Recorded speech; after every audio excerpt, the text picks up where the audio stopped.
Welcome to the Slop Farm. Enjoy the video. In this video, I will show how to change your BMW X1 air filter. First, gather your tools. A new air filter, a Torx T25 screwdriver, and a flathead screwdriver. Make sure your engine is completely cool to avoid any burns.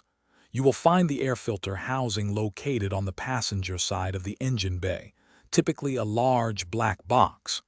This simple maintenance can improve your car's performance and fuel efficiency. Now let's get to the old filter.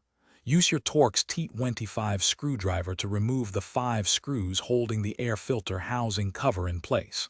There are usually 2 clips or hoses that need to be disconnected. Gently pry them off with your flathead screwdriver.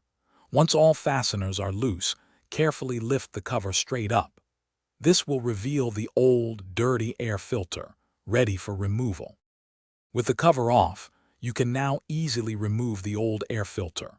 Take note of its orientation before pulling it out. Before installing the new filter, quickly wipe down the inside of the housing to remove any leaves or dirt that may have accumulated. Then, carefully place the new air filter into the housing, making sure it sits flush and securely. A proper fit is crucial for optimal filtration. Finally, it's time to reassemble everything.